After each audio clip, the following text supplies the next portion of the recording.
So good morning again, everybody. My name's Travis. For most of you, you already know me, obviously, and most of you already know my esteemed crew here, Leslye Helton and Seth Thomas, and that we are all so happy to volunteer a little bit of our time to try to help you navigate the new world, which is not.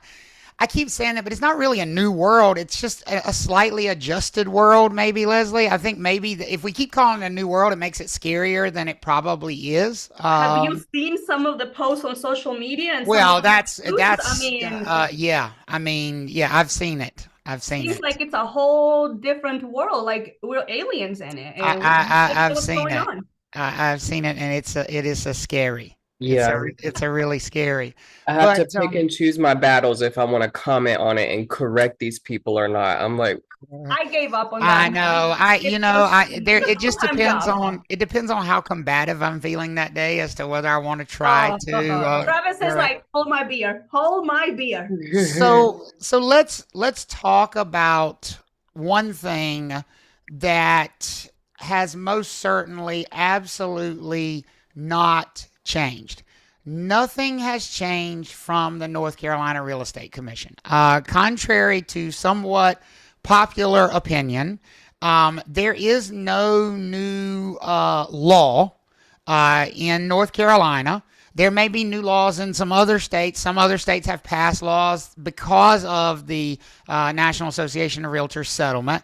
North Carolina is not one of those states. We do not have any new laws. We do not have any new license law. We do not have any new real estate commission rules. So, from that perspective, I think it's at least something that we have to point out that these changes that we are discussing are directed specifically at those of us who are members of the National Association of Realtors. If you're not a realtor, quite honestly, you still only adhere to North Carolina license law. What has changed about that, I guess, is up to this point, North Carolina Real Estate Commission license law was always more strict about agency relationships than anything that came from the National Association of Realtors. The National Association of Realtors didn't require written buyer agency agreements at all. There were many states, folks, where written buyer agency agreements didn't exist prior to this settlement. Like they I bet they're literally having a fun time. they never had. And so can you imagine what a change this is for them when they've never even had anything called a buyer agency agreement and now they have to do one before showing? Well, we all know that the North Carolina Real Estate Commission has always, I say always because I doubt we have anybody in the class that predates when buyer agency wasn't a thing in North Carolina. I mean, we're talking 1994. Patrice raised her hand. She's like, I predate buyer agency agreements in North Carolina. Thank you, Um, Patrice. so for quite a while now, Isn't Michelle one of those? I mean, Michelle has been licensed since I like think Michelle is right? Michelle is gonna slap you. She Well, is going to she slap started you. this mess this morning. Okay, she Yeah, started with the attack, so she I'm is just responding. she's coming after you in your sleep. But buyer agency's been around for a very long time in North Carolina, and the whole time I've been licensed, the whole time the vast majority of us have been licensed, North Carolina's required a written buyer agency agreement. So that's not changing in North Carolina. And North Carolina has had a certain time. Y'all help me out. What is the North Carolina Real Estate Commission's rule about when buyer agency must be put into writing? What is that rule? And it hasn't changed. It's the same thing you learned in Make pre-licensing. us proud, people. Prior Make to us submitting proud. an offer. Prior to submitting an offer. If you're not a realtor, that's still the only rule you have to follow. And I'm going to point this out. Even as a realtor, the North Carolina Real Estate Commission is not going to care if you show properties without a written buyer agency agreement. They're not. They will not care. File that complaint all you want to at 1313 Navajo Drive, and they're not going to knock on your door because their rule is still the same as it's always been. This settlement and these new rules come from NAR and the National Association of Realtors. And if you are a realtor, you have always agreed to abide by the Realtor Code of Ethics and any rules that come from the Realtor Code of Ethics. And so this, we wanted to clarify that because we don't want to, say these regulations. Here's what I don't want you to say. I don't want you to say to a buyer, please hear me on this, that no real estate agent can show them a property without a written buyer agency agreement. Folks, is that an accurate statement or is that a misrepresentation in North Carolina? If you say to a buyer that no real estate agent can show them a property without a written buyer agency agreement, is that true or is that a misrepresentation? Misrepresentation. That's a misrepresentation, and that the Real Estate Commission might be concerned with. Well, can you clarify why that's a misrepresentation? It's a misrepresentation because non-realtors are not necessarily bound by rules that come from the National Association of Realtors. Now, you can't make the assumption that every broker is a realtor. And right. That's what we're implying with that comment. That is exactly right. So what would be more accurate to say is no realtor can show you a property without a written buyer agency agreement. The good news for you all is the public very often mistakes realtor for real estate agent anyway. So, when you say no realtor can show a property without a written buyer agency agreement, they probably think you mean no real estate agent, but you're being accurate and that's what matters. So, one of the first things that we need to talk about with this settlement and the result of this settlement is just a change in verbiage. And if you were here for the listing part of this presentation, a little bit of this is overrun, but I want to make sure we hit the people that were not with us on Wednesday. So when we talk about compensation, when we discuss compensation, we need to call it that. We need to eliminate the word, the verbiage, or try to, it will take a while, I'm sure, commission from our vocabulary. That's one of the requested changes that we make moving forward, is that we have compensation rather than commission. And quite honestly, that's the more accurate way to refer to it anyway, because compensation has for a very long time been the best way to describe it because it could come in a variety of ways. On our buyer agency agreements, it doesn't say that it has to be a percentage-based commission. Can't we do like retainer fees and flat fees and pretty much any type of compensation structure we want, right? Yes. So since compensation covers all forms, they would prefer us to use that word. The reason they want us to get away from the verbiage of commission is it makes it seem as if a percentage-based pay is the only thing available to the public, right? When you constantly refer to it as, oh, well, we charge a blank commission, we charge this as our commission, then the message sort of becomes that commission is the only way to pay a real estate broker, and that's not true. They could pay us a flat fee, they could pay us sort of a la carte for certain services, and so compensation is the better term to use. Now, I saw a comment in the chat, and Courtney made it, that said, the ruling said we need a written agreement anyway, not necessarily a buyer agency agreement. So, Courtney, you're correct about that. Keep in mind that the ruling, and it's not really a ruling, it's a settlement that we hope will be accepted. The settlement says a written agreement, not a buyer agency agreement. Remember that settlement was written, folks, to cover all 50 states. And agency works very differently in lots of states. Some states have transactional brokerage, like Florida, for example. We do not have that in North Carolina. We only have fiduciary brokerage, which means when you are conducting a showing, you need to be representing either the buyer or the seller. So I am not your attorney, Courtney, but I would be very cautious and make sure you caution your attorney to make sure that any quote-unquote touring agreement they write is vetted by the attorneys at the North Carolina Real Estate Commission to make sure it complies with our license law, because you do not want to find yourself practicing transactional brokerage, which is to say, I'm just here to show the property. I don't represent the buyer. I don't represent the seller. That is very much illegal in North Carolina. We do not allow transactional brokerage. Now, I'm not saying your touring agreement doesn't comply. I'm just saying make sure you understand that not all attorneys know license law. In fact, the vast majority of attorneys in North Carolina do not know license law. And so anything you have written like that, I would highly suggest you contact the Real Estate Commission. I really believe they would look at it and tell you whether it complied with their license law or not. So that would be it doesn't have to be an exclusive buyer agency agreement. We have Right. non-exclusive buyer agency agreements. So if you have a buyer that's a little hesitant to sign an exclusive agency agreement, then perhaps discuss the possibility of being unexclusive. When I teach post-licensing classes and I go over the buyer agency agreement, I also give my students options as to, you can do it for one day. If they're not comfortable, you can do it for one property. And we're going to talk about these options that we have. I don't want you to feel like it's all or nothing, because it's not necessarily that way. It's That's just exactly right. And I think educating ourselves to know what options we have. Yeah, and these new horizons, so to speak, are really going to require us to open our minds up to some of the things that have always been available. There really are no new tools. I mean, maybe there's a slightly new tool available with the relaxing of some lending guidelines around seller concessions, but for the most part, we don't have new tools. We just have to break out tools that we maybe have not used in the past to accomplish our goals here. We have to think outside the box. We have to get creative. Right. And clearly, and by thinking outside the box, we don't mean the box of law. We mean the box that we've boxed ourselves into over the years by thinking there was only one way to do this. Right.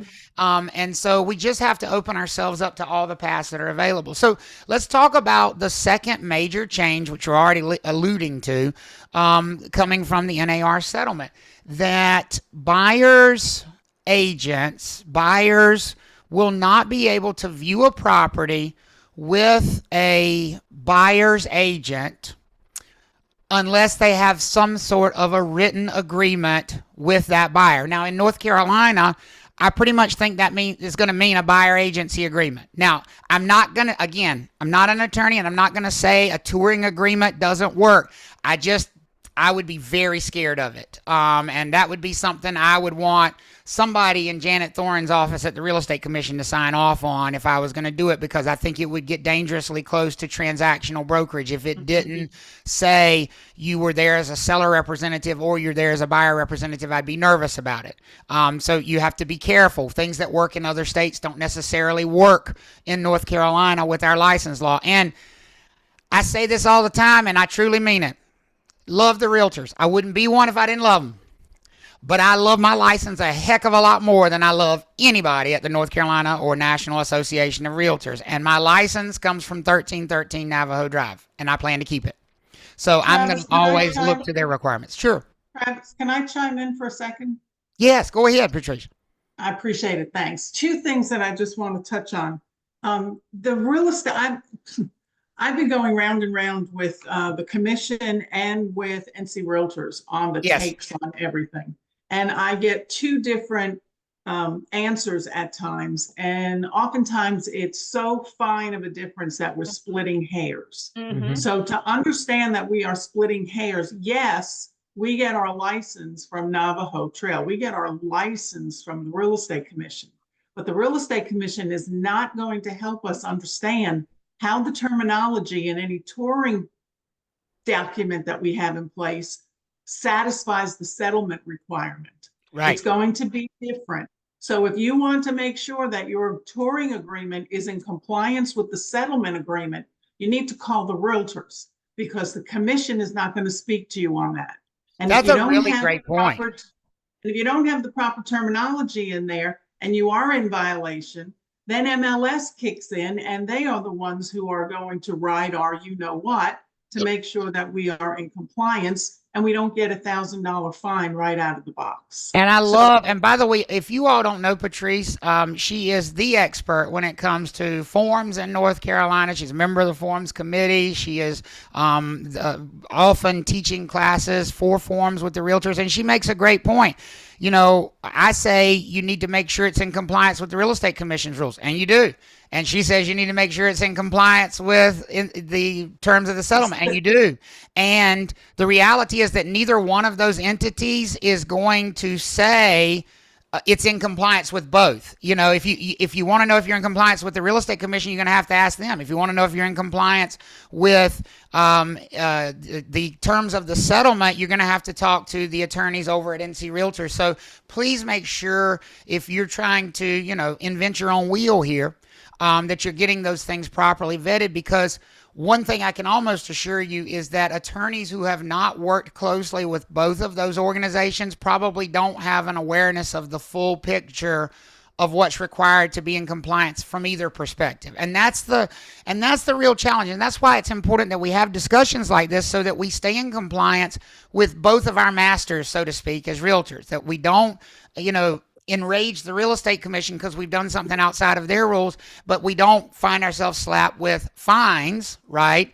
That would, result from being out of compliance with the settlement. Now, what you can know for sure is that the forms that come from NC Realtors are in compliance with both the settlement and with all real estate commission rules. The forms committee at NC Realtors always sends forms to the real estate commission and vets them with the legal staff at the real estate commission to make sure that there are no violations of real estate commission rules on those forms.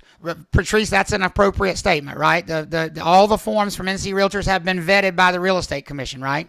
They have, because Charlie Moody from the Real Estate Commission sits on the forms committee, so it doesn't get out of committee without their blessing. So there you go. We've got an attorney from the Real Estate Commission who participates with NC Realtors to advise them to make sure that no real estate commission rules are broken. And then, of course, the attorneys from NC Realtors are making sure that it's in compliance with the settlement. So, I can't tell you what forms to use, but what I can certainly say is if you want to be 100% safe that you're using forms that satisfy both the Real Estate Commission and the terms of the settlement as a realtor, then you can use the NCAR forms, which, of course, you're already paying for as a realtor anyway.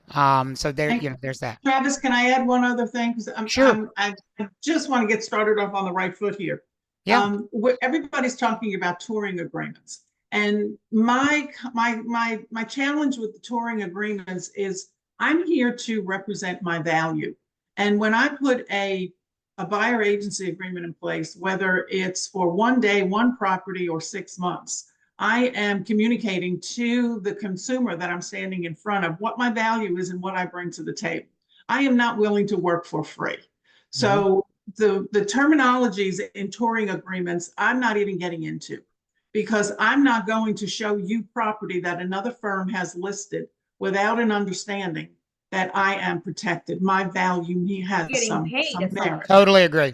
I agree with that personally as well. So if you knock on my door or you call me from my sign, from my listing, or a listing that my firm has listed, I can make the decision to go represent my seller, show you that property. You do not have to sign a buyer agency agreement. I do not have to get into dual agency with you. Correct. All you have to do is get that working with real estate agents disclosure form. Correct. And acknowledge unrepresented buyer. And that is an agency agreement. It doesn't have to be a buyer agency agreement. Correct. It is an agency agreement saying, I don't want agents. I don't want representation from you. Right. But this can only come into play when you are showing your firm's listings. That's exactly, and that actually segues us exactly into the next topic. It's awesome that you mentioned that, because one of the big misconceptions, and I know Seth gets this question all the time from people emailing him, and Leslye has answered this question a ton in post licensing, and I'm sure Patrice gets it nonstop, is, well, what about if somebody wants to see my listing? Folks, you already have an agency agreement with the seller. You already have representation with the seller, and it's not, and I'm going to expand on that thought as well. It's not just you personally that has representation of the seller. Remind me, a lot of y'all took pre-licensing with me. Who did the seller hire in this transaction when they listed? The firm. The office. The firm, the office, the brokerage, right? The entire office. So, just from the perspective of the settlement, nobody in that office needs or is required to have a buyer agency agreement or a touring agreement or a showing agreement in writing with that buyer to show them their office's listing. If you already represent the seller. Because we already represent the seller. Now, what form do you need, according to the Real Estate Commission, to conduct that private showing of that office listing with that buyer who's not your client when you represent the seller? What should you be presenting in writing to them? Working with Working with all real real estate estate agents disclosure. disclosure. They're working with real estate agents disclosure. And by the way, I didn't say brochure, and I'm so proud of myself. It's the hardest thing for me to get. Technically did just say brochure, I said disclosure. but you technically did say brochure just now by saying By saying it, I still it's like Voldemort. I brought it into existence by saying it, and I'm like, I can't say it.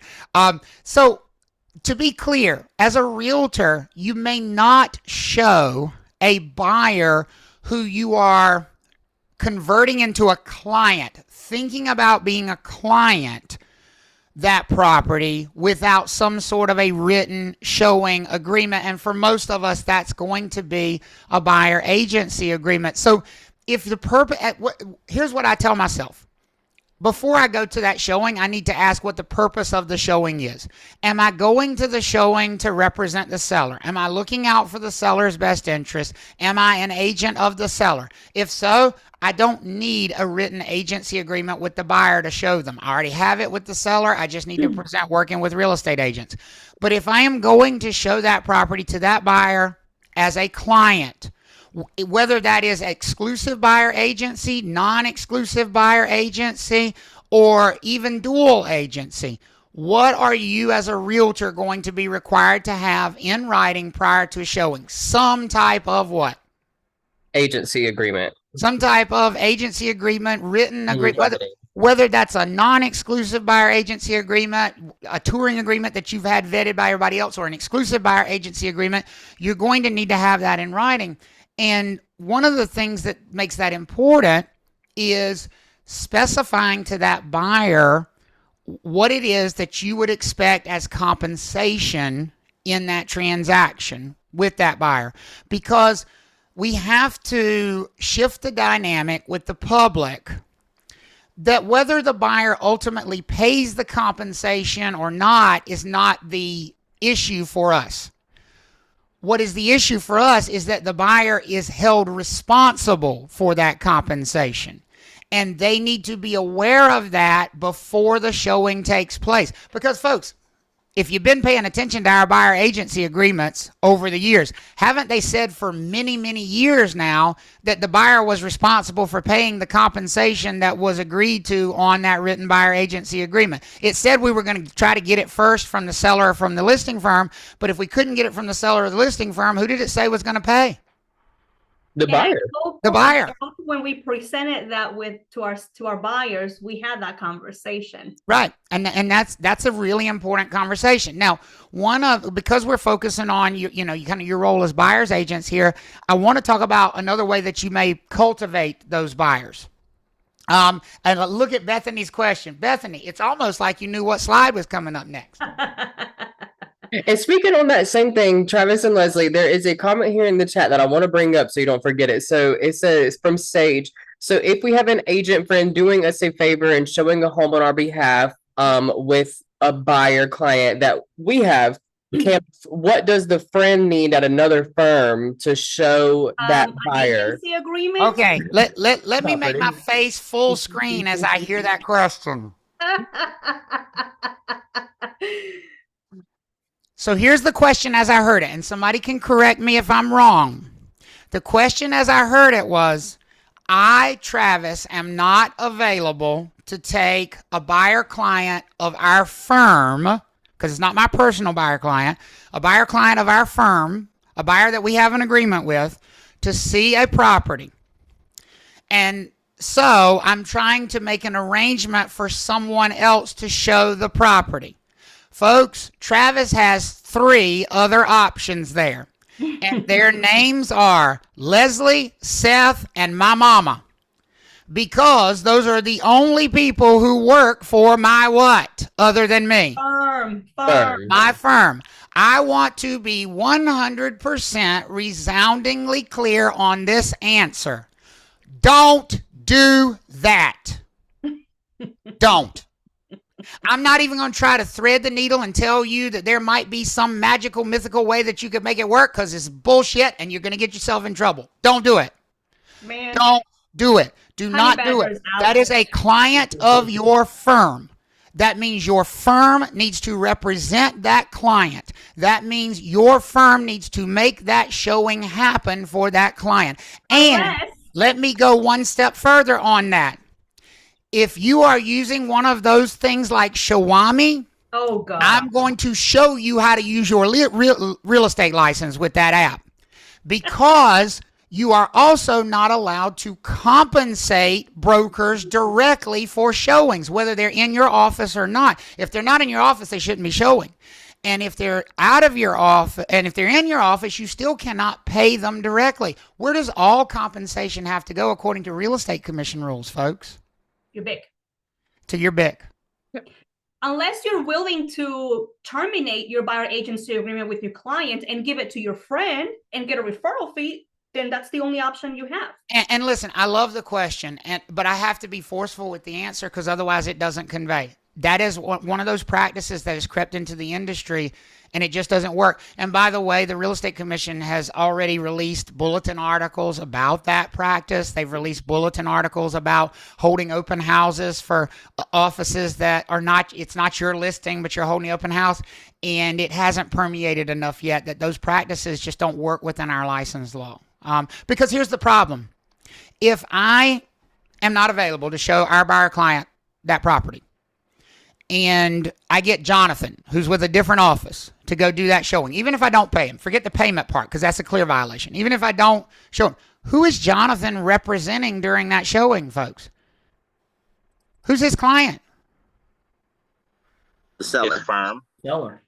No, it can't be the seller. You don't know. Not unless Jonathan reached out to the listing office and got permission. He can't just make himself a seller's agent. If he would have to reach out to the listing office, and he could be if he reached out to the listing office and got a written sub-agency agreement. Given Jonathan permission to list their property for sale. As far Right. as we know, that seller gave Travis permission in his firm to list that property. Right, we can't say he would be an agent of the seller unless the seller authorized him to be their agent. Is that Can you run happening? the scenario again, please? So I am not available, and I get Jonathan, who's not in my office, to go show that listing that's not in his office to a buyer that's not represented by his office. Who does he represent? Nobody. And that's a problem, because that's transactional brokerage, and we don't what? We don't practice. We don't do We that don't do here. that. We do not do that that. in North Carolina.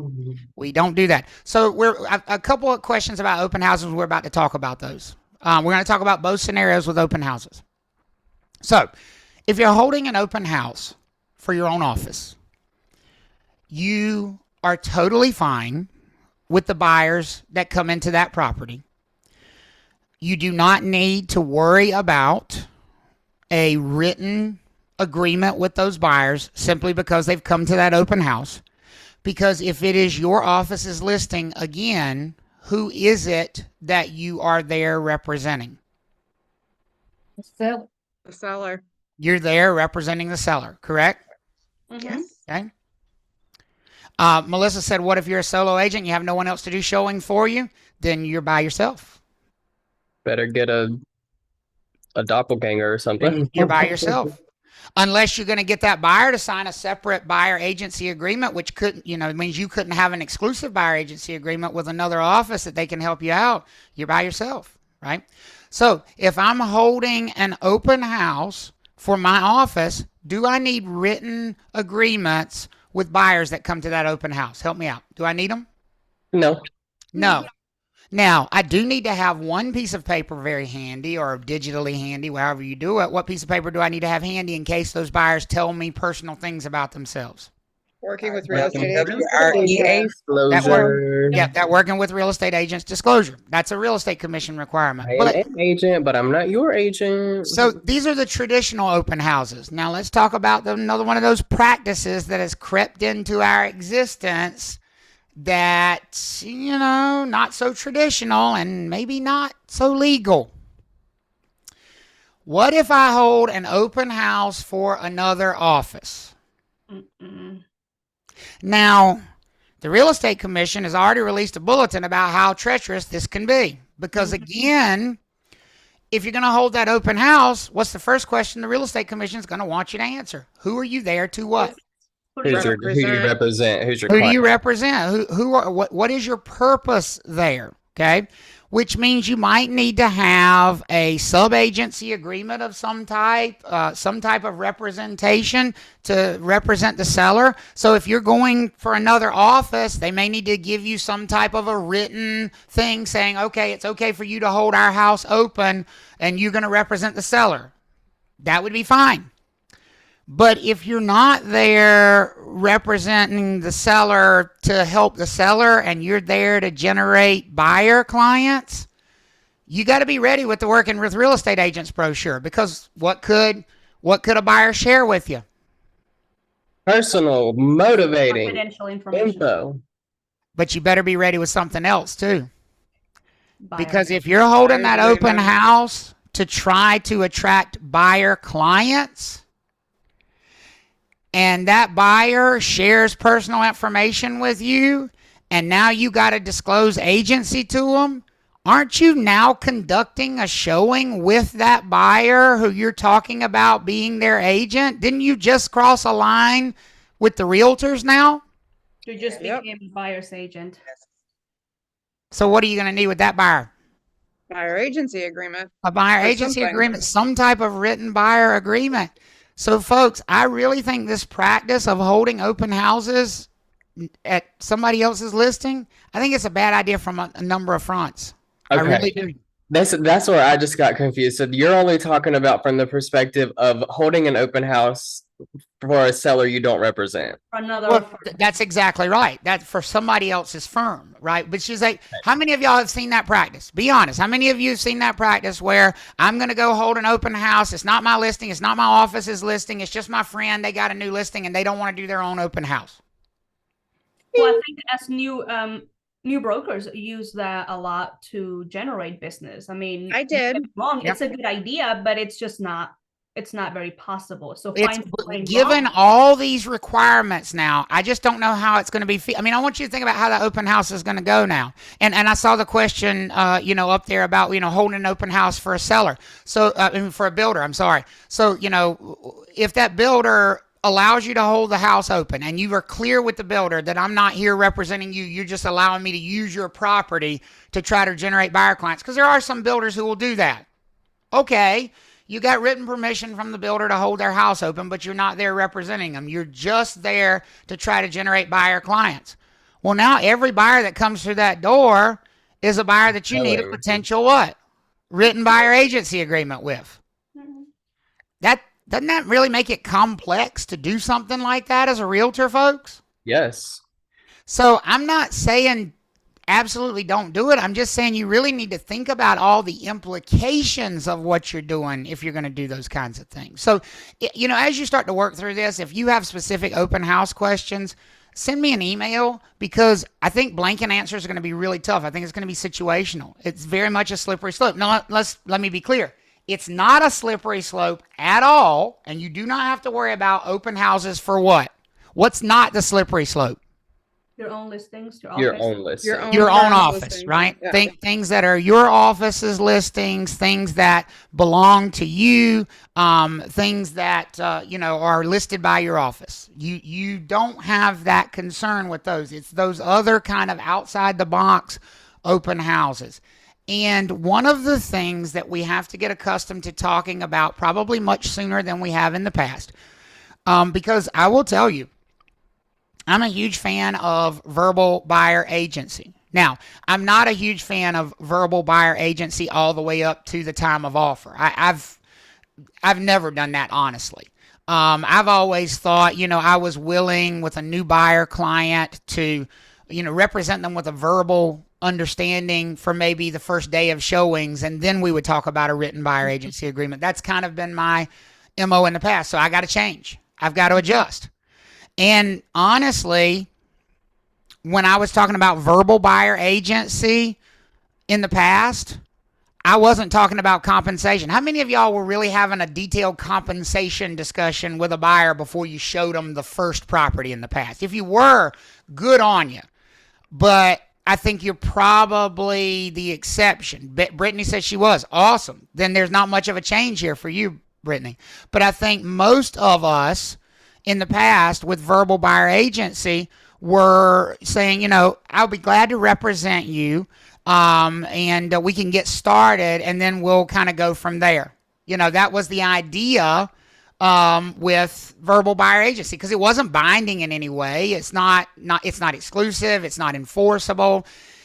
So now, with this new requirement that we have a written agreement in place with the buyer prior to any showing, what's going to be the number one thing that we're going to have to discuss with that buyer that has to be outlined in that written agreement? What is it that we're going to have the conversation? It's going to be so tough to have. Compensation. The compensation. And I love that everybody said compensation, not commission. Look at y'all. You're already stars. You right? scare them. You know, Scare them. I'm a That's why scary they guy. have to say it right the first time. I'm a scary guy. What can I say? So we got to have this detailed conversation about compensation. And I'm going to share with you what I think are the 3 potential paths of compensation that we need to be discussing with buyers right out of the gate, as soon as we talk to them about a buyer agency agreement. Now, these are not like my 3, but these are the way I talk about the paths to compensation. I think that one of the big pushbacks we're having with this change is we're afraid in some ways to talk to buyers about the reality that they may have to pay our compensation. It's an awkward conversation to have. I mean, you know, I can understand that, but I think, and also, Travis, the newer you are in this business, the less confident you feel about your skills, about your services, and more intimidated you are to discuss your compensation, to discuss your worth. But I think it's a conversation that needs to happen. It's a conversation that you just have to get comfortable with, and just go in thinking, you know, nobody works for free. And you need to understand that you are not here to work for free. And anyone that expects you to work for free, it's probably not a client you want to represent anyway. They don't value you and your skills. You're not just the key to unlock a door. You are a wealth of knowledge, a wealth of experience. And remember, it's not just you they're hiring, it is also your entire office. So if you need help, if you need guidance, go to your office for help. So going in with that mentality hopefully will make us a little more comfortable in having this discussion, because it is an awkward conversation to say, oh, by the way, you owe me X amount for my compensation. It is uncomfortable, but a serious buyer who understands your value, it shouldn't be questioning that. Yep. I And so, 100% agree. And it is intimidating at first when you're newer to Oh, agree. explain your. I mean, speaking of newer, Seth's had his real estate license for 3 weeks now. I mean, it's amazing how far he's come. Don't mess with him. Don't mess with him. Have I though? I got But your no, back, Seth. I got agree. your back. Like it is very awkward, but at the same time, once you, like Leslie's saying, get comfortable with it and you set the expectation Yes. of what you're worth, hopefully people will follow along with that. I concur. I totally agree. And we're all on the same page with that. I think it's all about conveying your value. And Corinne, he will forever look 12. That's exactly right. I'm jealous. But it is seriously, it is absolutely up to you to set your worth and your value. And it's only awkward if you make it awkward. Yep. Well, and I also think too that with newer agents, like if they just take a minute and role play and find an agent that's been, doing this for a while, or they have that kind of, office environment where they do coaching and stuff like that. I think that's crucial for the newer agents out there to be able to understand how to explain their value and their worth. Absolutely. Oh, totally. But I'm gonna expand that, Meredith. It's not just crucial for newer agents. Y'all, I'm gonna let you in on a little secret. Newer agents are not going to be the ones who struggle with this change No, it's the not. most. Mm-mm. You know, all those folks that lead off every conversation with, I've been in the business 25 years. they're going to have a hard time. They're the ones that are gonna struggle. They're going to have a hard time. You said it, but I was thinking it. Well, I mean, It's they going to be are hard. It's going to be used- hard on them. Y'all pray for they them. are It's going to be used hard. to having a business industry in a certain way, and now they have to change the way they've been doing things for almost their entire career. Well, that's exactly right. It's harder. It's not as when you're new. Everything's new. You're just learning it. It's And you the learn the same right struggle way. no matter what, right? But when you've been doing something a certain way for such a long time and it becomes so like just muscle memory, it's tough to make those changes. It really is. It really, really is. And so we all have to give each other some grace in this, and think about it. So let's take a look at what I think are, sort of the ways to have these conversations about the paths to paying us. Because Brittany's exactly right. It's really important to understand and to explain to buyers that it's not all or nothing, right? And Courtney, you're right. The MLS is not giving us any grace, and that's because they don't want to get sued into oblivion again. So they're not giving any grace. We can give each other grace, but the MLS is not going to.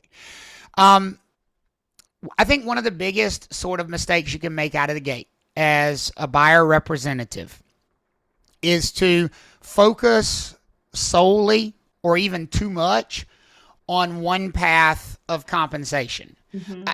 Here's what I don't want to happen.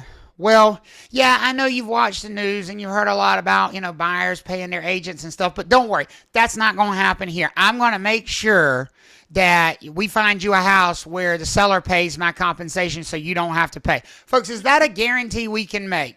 No. No. First of all, that has never been a guarantee we could Unless make. you're willing to work for free. Right, and that has never been a guarantee we could make, and it's certainly not a guarantee that we can or should be making right now, right? So Bryant said that's what got the lawsuit going in the first place. It's certainly one of the things. Yeah, statements like that are the things that have haunted us. Free to in this work with the business. buyer's agent. Right, yeah. You don't have to pay us. Oh no, of course not. Which, So- sorry about, but isn't that crazy? What are we telling our buyers about our worth and what we value ourselves when we say, "Don't worry about my commission, my compensation. The seller will handle it." We're pretty much telling them we don't matter. We're worthless. That's not a fun statement. Whether you mean to say it or not, that's kind of the conveyance. Yes. So these are, to me, the three ways to present to your buyer client when you're talking to them about their buyer agency agreement that we could be compensated. Number one, the listing office or the seller themselves could be offering compensation, and it completely covers the fee that we just agreed to. Whatever that fee is that we just agreed to, some of the properties you view, that seller or that listing office could be offering compensation that covers our fee completely. On a house like that, I will let you know in advance, and you will know in advance when we view that property that you will not be on the hook for paying us, and you won't have to worry about how we're getting paid when you make your offer. How many of y'all think that's a good way, rather than just saying, oh, the seller pays us? Is it better to give them the full picture of how that impacts them? In other words, there are some houses you look at where the seller or the seller's agent is going to be offering enough compensation that you don't have to worry about it. You won't have to worry about it as part of your offer. You won't have to worry about it paying us at closing. How many of y'all think that's a good way to say that to a buyer? It sets Right. the expectation. Right? And also just a question. So this, I know we're talking about staying in compliance now with the NAR settlement, but this has really no specific focus here. This is really just kind of floating in between the North Carolina Real Estate Commission rules and NAR settlement, just explaining what our compensation is. Absolutely. We're meeting both masters here. Got you. Yep, sure are. Okay. So Corinne said, after having that discussion, how would you handle a client advising that they do not want to see properties that are not offering your buyer compensation? Corinne, that's why it's important to explain the other two paths to them at the beginning. Okay. And Right. Peter, I'll come to you in just a second. Path number two, the listing office or the seller might be are not offering any Right. compensation at all, or they're offering compensation that isn't enough. It doesn't match up to the fee that we've set between us, So maybe we've decided on a fee that's, just making up a number, 2%, but they're offering us 1%. There's a difference there. Or maybe they're not offering compensation at all. I will let you know that before we look at the property. I think you can include this slide if you want to. I saw that question in the chat. I'll let you know that before we look at the property, but you will need to keep that in mind when making your offer, because you might need to ask who to pay concessions to pay the difference. What do y'all think? Who might you need to ask to pay the difference? Your buyer. How about the seller first, right? When they're making your offer, you might ask the seller to pay the difference as part of seller concessions. Okay, got it. When you're making your offer, or you need to keep in mind that if you don't make that part of your offer, that the seller is going to help you with some concessions, then you will need to pay us what? The difference The difference when, though? When? at closing. At closing. See, you got to be specific about this, folks. So you can't say to this buyer, oh, if they're not paying us, then you're going to have to pay us. When? How? It needs to be specific. They It's need not to right understand. now. So let's go through that scenario number 2 again, because I got a lot of blank looks from y'all, and you got to be explaining this, right? So scenario number 2, if you want to look at a house where the listing office or the seller is not offering any compensation, or it's not enough, and you've told us you don't want to pay us, then what are you going to have to do when you make your offer? What is it that you're going to have to work in when you make your offer? Ask for seller paid closing costs. You're going to ask for some concessions or seller paid closing costs when you make your offer, because what did you tell us? You don't want to what? Pay our commission. You don't want to pay us out of Compensation. pocket, right? And that was Corinne's question, right? Corinne, right? So you have to address to the buyer that they have another possibility, because Corinne said, what if they've told us they don't want to see properties where the seller's not offering any compensation? Well, I think we have a responsibility to explain to them that that doesn't mean that's a property that won't work for them. They have options. Why could that still be a property that could work for that buyer, folks? And this is such the missing piece for so many agents in North Carolina right now. They do not understand this. This is one of the things you're going to have to learn today if you don't already know it. What is the option for that buyer who is not wanting or not able to pay us out of pocket, and they want to view a property where no compensation is being offered, or the compensation being offered is not enough? What is the option for that buyer through their offer process? Ask for Negotiate seller some additional concessions. concessions. They can ask for seller And concessions. you use it however you want. The buyer And I love Orlando's comment. We don't want them to lose opportunities because of this. We don't want us to be the reason they don't get the house they want. So they need to know these options Agreed. exist, right? Kima, what's up, Peter? Hey, buddy. So 2 questions, and one's more on the listing side, but I'm going to start with this scenario that you're talking about right now. So seller's not offering compensation. Because we're asking for concessions, we're still not able to find the number that makes sense. Buyer still wants the house or could buy it without us, without those concessions. Are the buyers not going to feel like, oh my God, just because we hired a broker, now it's in the way of us actually buying this house? Oh, they totally are. And there's totally no way around that. I mean, that's going to be one of the scenario Peter just presented, a buyer who cannot afford to pay us out of pocket, or doesn't want to pay us out of pocket, the same difference really for us, and we go down this road and they want to see a property where the seller's not offering concessions, or offering compensation, and they write their offer with concessions, but they can't come to an agreement. Right. And then they feel resentful that, we're sort of in the way of them buying that house. The reality is we are in the way of them buying that house. Okay. Yeah, we are. All right. I mean, there's just no way around that reality. I'm not It is sure. what it is what you're It telling is me. what it is in that situation, right? All right. Second question. Go ahead. I'm sorry. Yep. So second question is more on the listing side. I just want to hear your opinion on this. Mm-hmm. Firm or seller? I mean, I've heard from other people that we know mutually one way, but I'm hearing from other people I respect the other way. Should the seller be paying that compensation? Should the firm be offering it? What's your opinion in terms of best practice? So I really don't have an opinion about that. I think there's value to doing it both ways. I think that's an internal decision what to do. My honest opinion is it's 6 one way, half a dozen the other. From a legal standpoint, the only difference is going to be, does your listing agreement specify it? Because if your listing agreement specifies it, the way our listing agreements, if you're using the NC Realtors listing agreement, which I'm sure you probably are, right? Yep. The way it specifies it is that the firm will be paying it. So if you show it on the listing agreement, then the firm is paying it, right?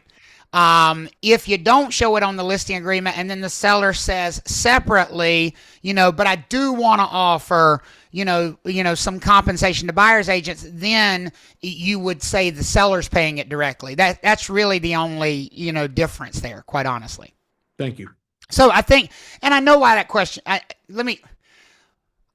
want to get the elephant out of the room before somebody else brings it up. I've found it's going to have to be addressed. There is one major brokerage in North Carolina, a very large one, and that has made the decision that they are going to go with the route of having the seller pay it directly and not do it on their listing agreements. So their listing agreements will not reflect any buyer agent compensation. The seller will pay buyer agent. The sellers may still offer it. They'll give the seller the option of offering it, but it would be offered by the seller directly. And that's totally okay. That's totally okay. And from your perspective as a buyer's agent, it really doesn't matter. Do you really care if the compensation comes from the listing firm or from the seller directly if you're the buyer's agent? No. Right. Yeah. So, to me, I do think that there will be some brokers that'll, have heartache one way or another about it. But ultimately, I think it's just it's two paths to the same spot. Okay. Now, I know some of you probably already. Travis, sorry for interrupting. I was going to say to that point, do you think that's going to become a problem if the market gets competitive? More competitive. I think the market always wins out for all of these discussions. I think right now we're trying to prepare for the unknown. I think 6 months down the road, the market's going to tell us and tell sellers what method works best. I think if you start seeing properties where sellers are offering compensation up front sell more quickly than properties where they're not, then sellers will probably respond to that. I think if there's, no measurable difference between how fast the properties sell, then more sellers may not offer it up front and may wait for the offer to come in with concessions. I think the market's going to sort that out.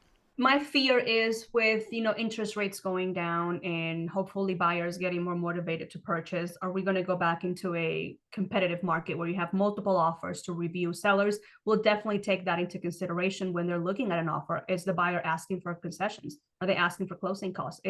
Could that become a problem for? And it's just it's an open question. We don't know what the answer is. We don't know that, but here's the thing: those are the kinds of things that are always taken into account by sellers. I think what we have to get our mind around is that the compensation in these transactions just became individually negotiable like every other part of that transaction. Right? Just think of it like another thing you've got to negotiate when you make an offer. Mm-hmm. Because that's what happened. That's largely what happened. If just like you got to negotiate, do sellers take the amount of the due diligence fee into account when they decide what offer to accept? Yes. Oh, yeah. Sure. Do sellers take the amount or whether or not the buyer's asking for a home warranty into account or the closing date into account? All of the, or the length of the due diligence period, all of those things are negotiable terms. Some sellers are going to want to wait for offers, and the seller paid concessions or expenses are going to be one of those negotiable items. Another factor they're going to consider. Yep. Beatrice. Go ahead, Beatrice. I don't hear you. You're unmuted, but I do not hear you. Oh, you may be having microphone problems. Yeah, you I'll might. reach out. Yeah, thanks. So path 3, which is the ugly path, admittedly, but I think we have to explain it to the buyer. If you want to look at a property where the listing office or the seller is not offering compensation at all, and you're not going to work that into your offer as seller paid concessions, then you need to be prepared to pay us at closing. That's path 3. And Buyers might be willing to do that. but there are going to be some buyers who maybe would be willing to do that. I want you to think about the market from a year ago, if you can remember that. Were there buyers out there doing absolutely insane things like giving the seller a 1-year free rent back after closing just to get their offer accepted? Were there buyers that were doing that? Yes. Sure. So don't tell me there aren't buyers out there who are willing to say, don't worry about paying our agent. I'll pay my own agent. Just accept my offer. Are they rare? Yes. But are those buyers out there? Yes. And that's why we have to talk about that possibility to them. They just need to know their options. But I think they need to know that all of these are options. And Corinne, I think you asked a really great question. When you said, what about those buyers that are saying to us, I don't want to see property where they're not offering compensation. Well, obviously, we need to follow the commands of our clients. But I think you need to make sure they understand that just because the seller's not offering compensation or the listing firm's not offering it doesn't mean they cannot get it covered with structuring the offer the right way. Now, they may say, no, that's still too stressful for me. I don't want to do that. But they need to know it's a possibility. Right. I mean, like I said, the last thing I want is to be accused of steering and have my license yanked from me. That's exactly right. So I'm going to give y'all an analogy. Have you ever had a buyer where their lender said, now the only way this is going to work is if you get the seller to pay their closing costs? Have y'all ever had that buyer? You ever had that buyer where they give you the pre-qualification, but they say the buyer doesn't have a lot of extra money to close. We're going to need the seller to pay, 5% in closing costs, 3% in closing costs, $10,000 in closing costs. Y'all had that conversation, right? Mm-hmm. Yep. Let me ask you a question. And I hope this is an aha moment for y'all. I hope. Listen, because it could be and it should be. Did you only show that buyer listings where the seller was offering in advance to pay 5% in seller concessions? Or did you show them all the listings and then structure your offer the way the buyer needed it to work for their personal purposes? Which one did you do? Did you only show the ones that were in advance, saying in the listing? Because some sellers say in the listing, we'll pay, $10,000 toward buyer's closing costs. We've always had that, but it's pretty rare. So did you find specifically those and only show them those? Or did you show them every one and make sure the buyer understood that part of your offer is going to have to be that the seller pays your closing costs, and we're going to have to work that into any offer? So don't fall in love because we got some work to do with this offer. Isn't that what we did all along? I hope so. Yeah. Keep doing that. Yes, it's the Show same. all of it. Keep doing that. The only difference is they now have a new closing cost they may have to negotiate in. How many of y'all think that helps a little bit in the way you think about this thing, right? Yes. The only difference now is they may have an additional closing cost that you may need to negotiate in as a seller concession. Now, you need to have a really detailed discussion with somebody. Who do you think I'm going to say you need to have a really detailed discussion with other than your buyer? The Your lender. Lender. Their lender. The lender. And Their lender. quickly, I do have Beatrice's question here. Okay. So it says, if the firm decides that the seller will pay directly, then it has to be for all sellers, or can it be one the firm and then one the seller? And I think the question is asking, does the firm need to have a way that the seller is going to pay every single time? So if the firm decides that the seller will pay directly, then it has to be for all the sellers, or can it be for the one and then the one seller? Individual transactions. Is that what I'm Yes. thinking? So- Individual transactions. And so So I think that second part kind of cleared it So up. could the seller decide to offer concessions or whatever for that one individual transaction? So I don't see, and I know the genesis, I know where these questions come from. Because people are worried about that a seller may, try to discriminate, that a seller may try to pick and choose winners, that I think that's going to be some of the fallout from this that we're going to have to figure out. What I would say is have the discussion with sellers the same way, and of course we're not talking about sellers today, so I'm not going to spend much time on it. And the suggestion I've made to listing agents is have the discussion with the seller when you list the property. Do you want us to offer compensation as part of our listing fee? If not, do you want to offer compensation? And that would be the only conversation I would have with a seller about compensation. How would every other conversation with a seller be handled through the offers as part of what? Seller paid expenses. So that would be my advice. Have the conversation with the seller up front.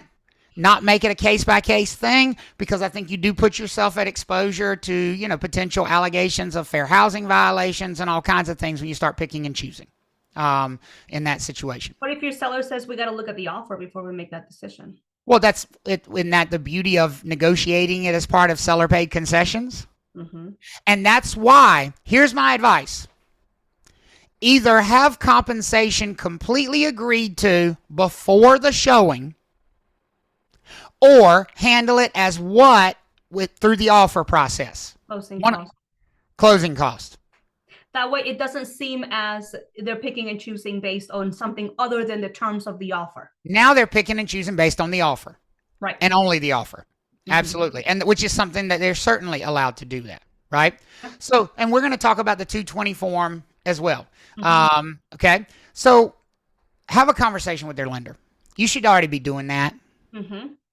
I mean, don't we already need to know before we make offers, if the buyer needs to ask for closing costs, what kind of loan they're doing? Don't we already need that information anyway, folks? I already asked, how long do you need? I mean, how long are we taking to get appraisal back? How much time do you need to close? So all of these conversations need to happen with your lender prior to even putting an offer on a property. So now here's an additional part of the conversation. If the buyer has to pay our compensation, and here's what it is, we've already agreed to this compensation, here's the amount. If they have to pay that, number one, do they have the funds to pay us out of pocket? Because we need to know that before the showings. Number two, can they structure our compensation by paying or asking the seller to pay seller-paid closing costs? Are they allowed to do that? Are they allowed to do that? Now, I'm going to go ahead and tell you that I have spoken to two of the biggest underwriters in North Carolina, two of the biggest mortgage originators in North Carolina. And so you know, Fannie and Freddie have told every single lending institution in this country that is underwriting loans that will be sold through Fannie and Freddie. So let's go through who that includes. Does that include FHA? Yeah. Yes. Does that include VA? Yes. Yes. Does that include USDA? Yes. Yes. Government-backed loans. And does that include the vast majority of conventional loans? Yes. Yes. So the only people that we really don't know about right now are the credit unions. Yes. Those are the only ones. We don't know what SECU is going to do. We don't know what Coastal Federal is going to do, because those are all portfolio loans and they can do whatever they want to do. But if you're getting a conventional loan from Bank of America, the answer I'm about to give you is true. If you're getting a VA loan from USAA, the answer I'm about to give you is true. If you're getting an FHA loan from Corporate Investors Mortgage Group, the answer I'm about to give you is going to be true. Are y'all with me so far? Mhm. Yes. All of those loan programs have been given the instruction by Fannie Mae and Freddie Mac that any seller paid closing cost, which can be directly attributed to being used to pay a buyer's agent, are number one, allowable, and number two, y'all listen, this is the best part, y'all listen, they do not count toward the maximum allowable seller paid closing costs of those loan programs. Because don't those loan programs have maximum allowable seller paid closing costs? They do. Yes. They do. So help me out. What's FHA allow? What's the maximum allowable FHA seller paid closing costs? Anybody know? 6%. 6%. 6%, Trav. So here's what you know now. As a buyer getting an FHA loan, could they ask for 8.5% in seller paid closing cost if 2.5% of it was going to be used to pay their buyer's agent? Could they do that? Yes. They now can. They now can. So you need to have this conversation with the lender. Now, I am not going to tell you that lenders across the board are up to speed on this. They're not. See, when lenders heard all about this realtor stuff, they all went around laughing. Don't affect me. Don't matter to me. Wrong. Mhm. And so when they first get those contracts, they're going to look and they say that number's too big. And you're going to have to go back to a lot of them. You're going to say, no, it's not. Check your circular from Fannie and Freddie. BB said, where can they find this information? They need to call their underwriter. Tell them to get in touch with their underwriter.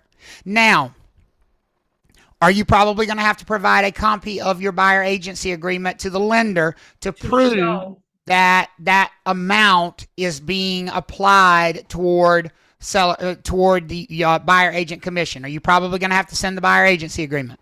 You need to justify where that 2.5% is going to if it's not going to be part of seller paid closing costs, or if it's not going to be part of their allowed amount. Yep, absolutely. Kadisha.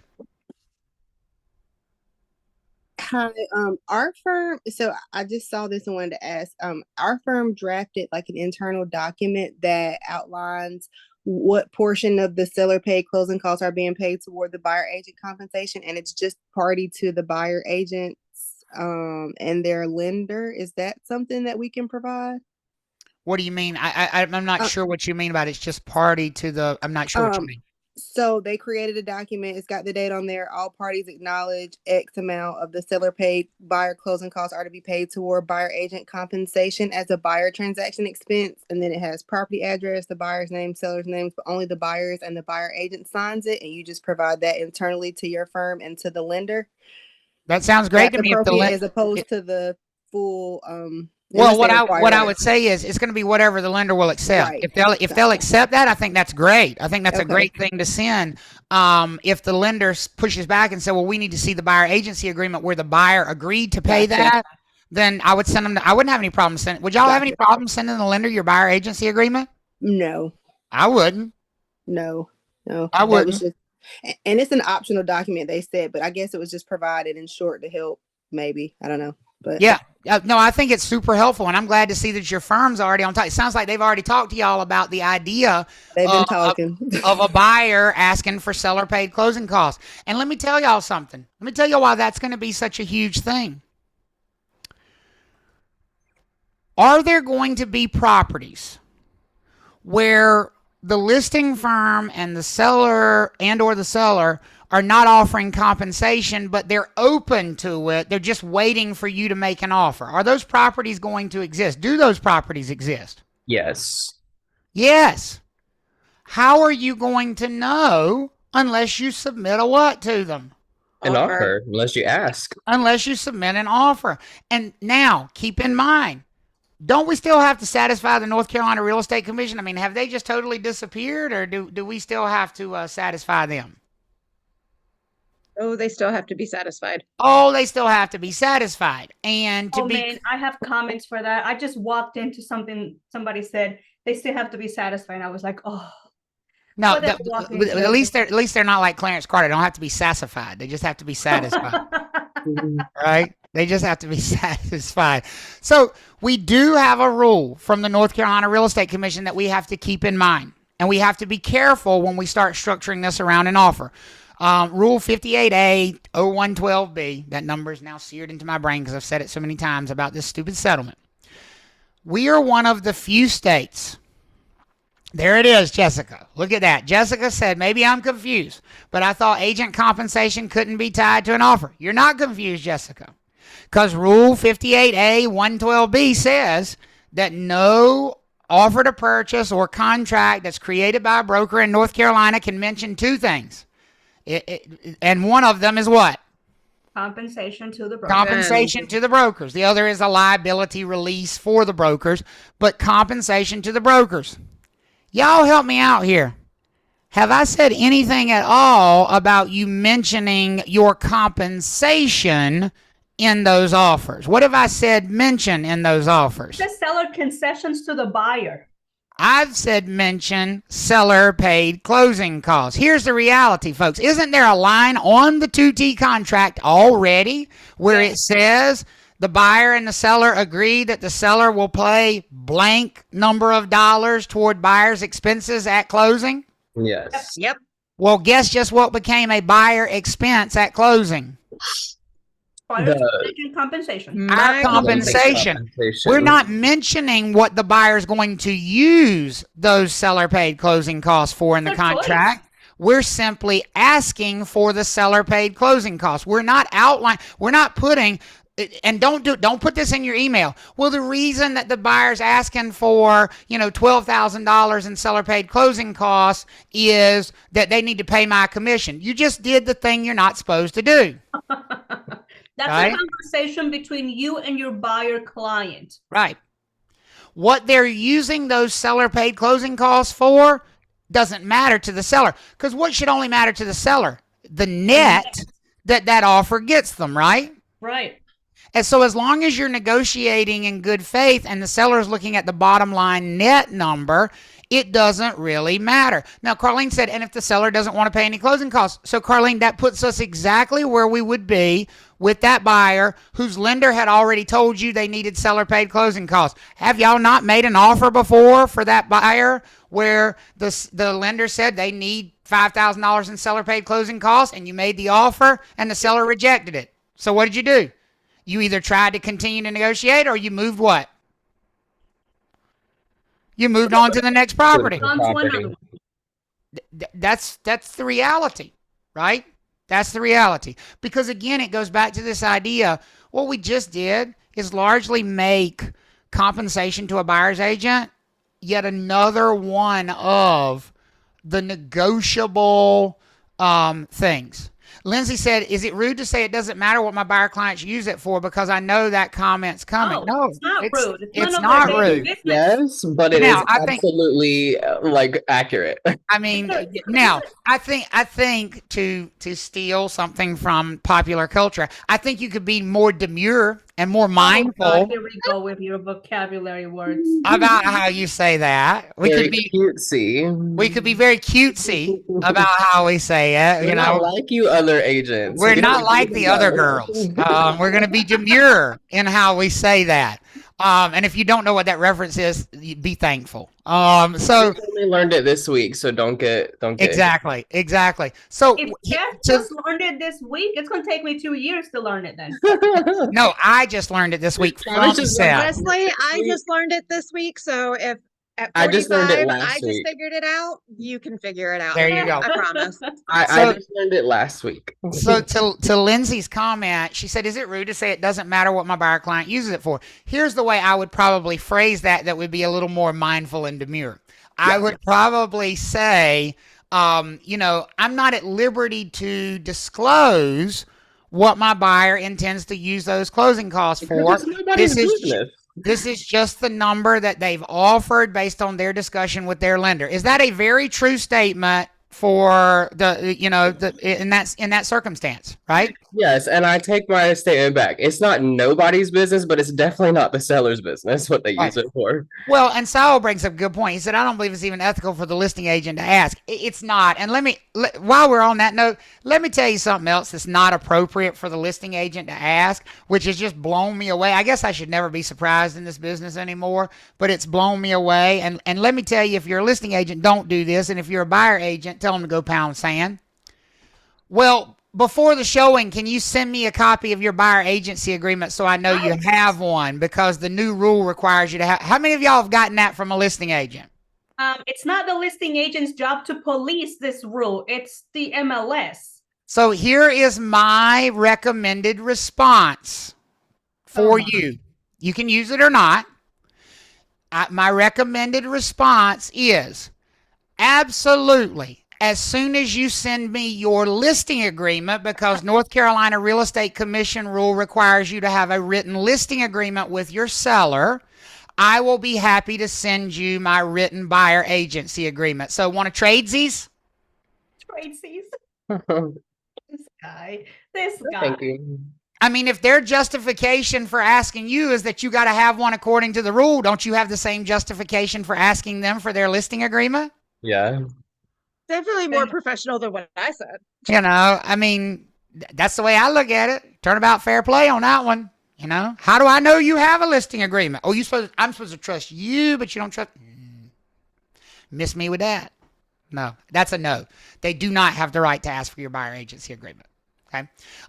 Bethany said, if buyer agent compensation is paid out of buyer expenses, which are covered by the sellers per the contract, is that buyer agent compensation showing up as coming from the buyer on the closing disclosure, or is that being handled differently? Your question makes total sense, Bethany. It will show up as being paid by the buyer as a buyer expense, and the buyer will get a credit from the seller. So the way that works on the closing disclosure, when you talk about concessions, is whatever amount the seller agrees to pay in buyer expenses is just a credit. Debit seller, credit buyer. So if it's $15,000, you would see a $15,000 debit to the seller and a $15,000 credit to the buyer. And then the expenses the buyer had to pay, one of which is your compensation, would be in the debit column for the buyer. So instead of being on the seller side before, as we were used to, it'll be on the buyer side on page 1 of your closing disclosure that shows all of the expenses paid for both parties. But that money is going to wash off, if that makes sense, when you turn the page to your closing disclosure and you see the seller giving the buyer a credit for that same amount. So it'll be seller debit, buyer credit on page 2 of your contract or of your CD. Yeah. So last couple of notes here about the buyer agency agreement itself. I don't want you to forget that you don't have to, just because you have to have a written agreement does not mean it has to be some super binding agreement. Number one, could you, if a buyer was nervous, do that buyer agency agreement for that single day to satisfy this rule? Could you do the buyer agency agreement for that single day? Absolutely. Yeah. Could you do it for that single property? Yes. Sure. I mean, could you even combine the two and do it for one day for this property only? If that's really what it took to convince that buyer, is that possible? I'm not saying it's recommended, but I'm saying, is it possible? Right? Yeah. You know, so you can do those things to satisfy this rule. Now, additionally, to satisfy the rule, you could also go with a new form that's available, the non-exclusive buyer agency agreement. The non-exclusive one, I'm going to be honest, is something I don't particularly recommend. I would try to go the route of one day or one property exclusive version, because at least if they come back and purchase that one property, you're protected with the exclusive buyer agency agreement for that one property, you know? And Travis, also, let's say that they want to continue to work with you. You know, if you did it from one day, you can easily go back to your buyer and say, amend it. Yeah, it's so easy to go back and put one line through that date, through the expiration date, and extend it versus doing a whole new agreement. Get a whole new agreement signed. And I mean, it's something that Travis and I have been practicing for many years. It's not our go-to choice. We we don't want to do buyer agency agreements for one day or for one property, but when you have that buyer who is unsure about purchasing, or maybe you haven't built that relationship, right? I mean, it works both ways. Having this works much better, but you can easily go back to the form and say, okay, can we, now that we work well together, that we know that we're okay, should we move it for a little bit of a longer time? Yeah. And so I really prefer the short term or one property exclusive over the non-exclusive, but this Form 203 is now available for you, and it does comply with the settlement. Brittany asked a good question, which is going to be a consideration that we're going to have to deal with.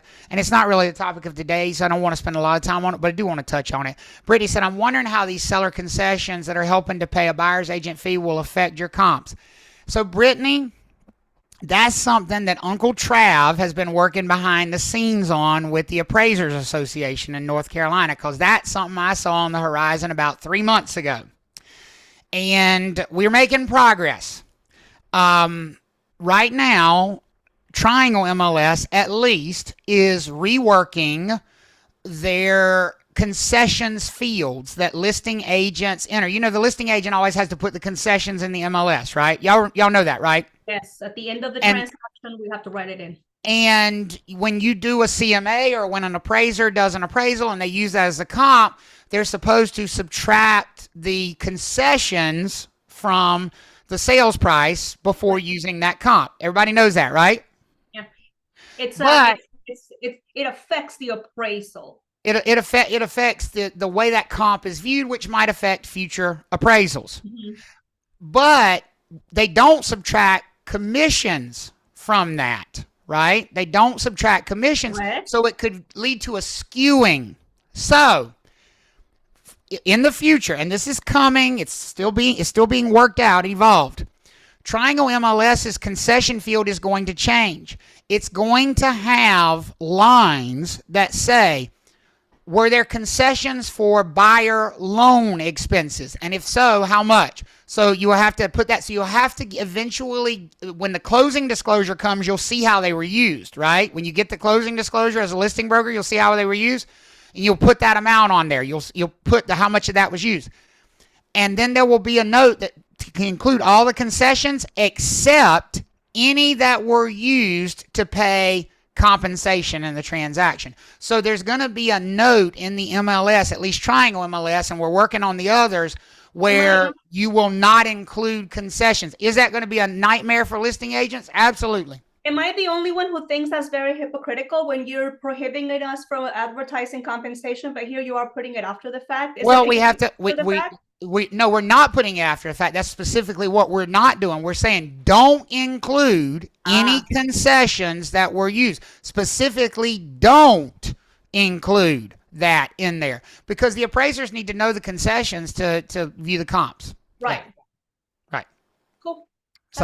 But that's something we're trying to There was a question here in the chat, and I'm not sure if you want to address it from Courtney's standpoint, because it really has to do with NAR subscription. Are we going to address MLS announcing the potential that we will be able to be subscriber only in 2025, and pros and cons of leaving your association? No. I mean, I don't see how it's really relevant to the topic at hand here. I think when and if that happens, it's a different topic. I can tell you the biggest con, all these forms we're looking at, who they belong to. Association of Realtors. They belong to the Association of Realtors. So even if you're a member of the MLS, that doesn't mean you can use the forms. You can go pay an attorney to draft a contract for you to use on every offer you make when you can't use the 2T anymore. I mean, no choice.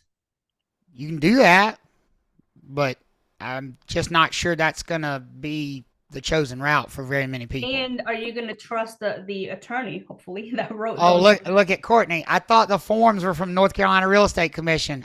Nay. No, they not.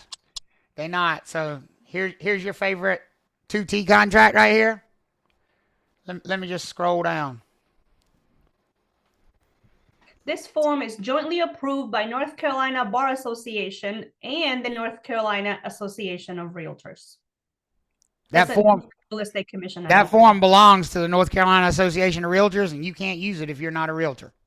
So I think that will probably keep more people in than anything else. Kadisha. Oh, I was gonna say, I think I misunderstood when I read that, and I know we're not talking about, I thought they were meaning like you didn't have to be a member of Triangle, or you don't have to, you can still be a member of North Carolina's association where we're getting those forms, but you could be subscriber only like at MLS and then not be a part of like Triangle's association or Well, no, learn. what Triangle's talking about doing is making it so you don't have to be a realtor at all. That's Oh, okay. and that's I what a lot of misunderstood. MLSs are headed to, dropping their requirement that you have to be a realtor to be a member of the MLS. But to be clear, there are other things that come from being a realtor Right. that you'll have to consider in that. Okay. So, I just want to make sure everybody understands it's not just the MLS access that you're talking about there. So, let's talk about knowing the compensation before you show. Now that we've had this conversation with the buyer. By the way, are we useful so far? You learning something? Are we is this good, right? Are you getting your money's worth? Yes. Are you getting your money's worth? Let's talk about how compensation cannot be disclosed. These are the places, and obviously this does not affect you as a buyer's agent nearly as much because it wouldn't be your violation, but these are the places to not look for compensation. You should not look for compensation in the MLS, public or agent-only remarks in the MLS. You should not look for compensation mentioned in Document Manager if your MLS has like a place to upload forms. You shouldn't look in Showing Time. You shouldn't be getting it from Showing Time. If you're getting an email from Showing Time, saying this is what we pay, that's a violation of the rule right there. And I suggest you let them know so that you've at least covered yourself, that you're not violating the rule as well. So nothing associated with the MLS or anything about the MLS or any of the programs that are associated with the MLS. You cannot mention compensation anywhere. And that means don't expect or don't think it's cute when you see this as a description in the MLS. This is absolutely still a violation of the new rule, folks. That this is not going to work. Right? Brian took it down. You don't have to call him out. Right. Yeah, exactly, Brian. But listen, screen captures live forever. Screen captures live forever. Brian got it from your listing, so.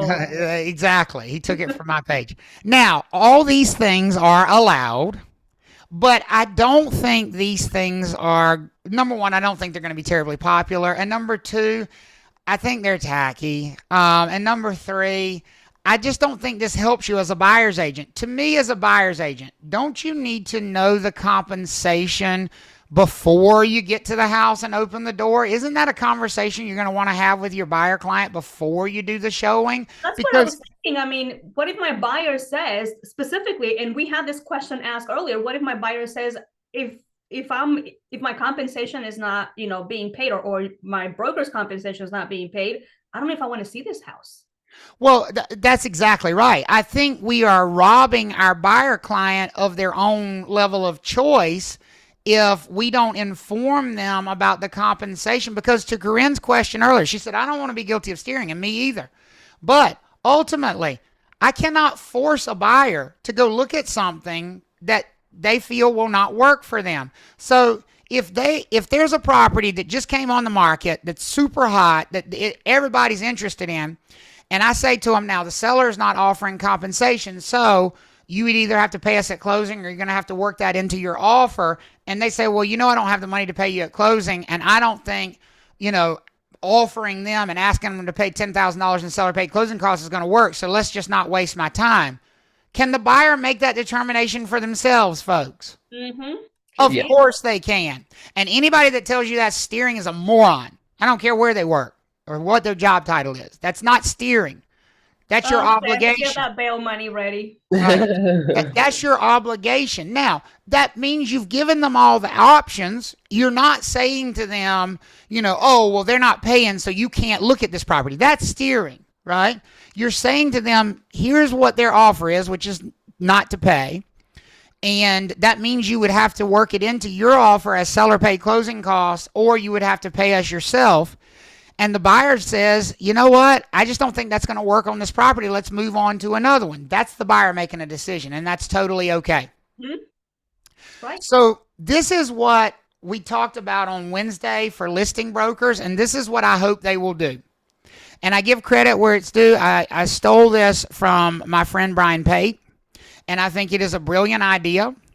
What Brian is doing, and what I have taken up as my recommendation that all listing agents do, is he has Dropbox. How many of y'all have something like Dropbox? Dropbox, cloud storage, OneDrive, something like that, right? All of the above. So you can set up a folder in there, right? And you can share that folder. Do that for for each of your listings. Scan that QR code, if you don't mind. Scan that QR code. Tell me if this would be beneficial to you as a buyer's agent. This is what I think all listing brokers should do. Set up a Dropbox folder for each of their listings and put all the documents there. The disclosures, any material facts, covenants if there are any, and if the listing firm or the seller has agreed in advance. Absolutely, Brian, you can do whatever you want to do. If the listing firm or the seller has agreed in advance to offer compensation, look what else is in that folder. Someone folks. brought it up earlier, that famous 220 form from the Association of Realtors, that compensation form. It's already there. So I think, Travis, if you ever find yourself on the listing side, you're the listing agent. I think something like this, whether it's a Dropbox, whether it's a QR code, or just a simple communication, with a showing agent, I think it's so helpful to save you time as a listing agent. Imagine the amount of phone calls and emails you are going to receive from these brokers trying to show your property. If you already have something set up where as soon as you get a showing notification from showing time, just send that showing broker an email with this information. And I think that should fix a lot of the problems. You can't put this QR code or this information in your MLS description. Am I correct, Travis? So no, you cannot put the QR code or the information there because it includes this compensation. Because it includes compensation. But what you can do, and Michelle made this comment, she said, I scheduled a showing with a different agent the other day, and within 3 minutes of scheduling the showing, I had in my email, the RPOs, the mineral oil and gas, and the 220 compensation form. I had everything I needed. Folks, I think that's what listing agents are going to have to get on their game and do. I really do. And as soon as you get the showing notification, here's what I love about the Dropbox idea with the QR code or something like that, or just a link to that folder. I don't have to attach a bunch of different documents. I could just, as soon as I see the showing schedule, go, here's everything you need to know about the showing. Let me know if you have any questions. How many of y'all think that would be great to receive from a listing agent when you schedule the showing? It makes everybody's life a lot easier. You don't have to contact them with questions about compensation or where's the RPOs or any of those other documents. It's all there for you. So somebody asked if I could go back to this slide, and it's right there. Okay.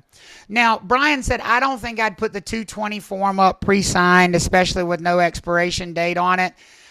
Brian, I get that people have reservations to that, and listing brokers can make their determination. I know what NC Realtors has said about that. I am going to try to be nice and refrain from my commentary about NC Realtors and their advice in this. I don't like it. I don't like any of their advice, quite honestly, about this whole situation. I think they've been a bad source of advice. Like, for example, that whole thing about making your offer. How many of y'all read that thing that they sent out about having qualified horribly? having the buyer make their offer contingent on signing the two? Don't do that. Oh, please don't. Take my advice and don't do that. Well, because they're not supposed to make them contingent anyway. Because they know it's skirting law. What they're trying to say is the buyer can do it. We can't do it, but the buyer can do it. Here's my problem with that recommendation. How many buyers now? Maybe my buyers are just dumber than y'all, and maybe that could be possibly true. But I'm thinking about every buyer that I've ever had in my whole history as a real estate agent, and I don't think I've ever had one, even the smart ones, who would be willing to say without my prompting, now I want my offer to be conditional on the seller signing that particular 220 compensation form. So give me the pen and let me write that myself. And they came up with that all on their own with no prompting from me. Do y'all have that buyer? Because I want your buyers if you got that buyer. I don't. My buyers are more like, what's a check? What do you mean a check? Okay, maybe not that far. How old are your buyers? Right. So I just think that's really bad advice. I really think it's also, isn't it also, we can't take illegal advice from our client. We can't do things that aren't legal. We can't do things that are illegal. They can, but we I don't see can't. how we're allowed to do that. Yeah, and that's why. So I'm going to give you the honest truth.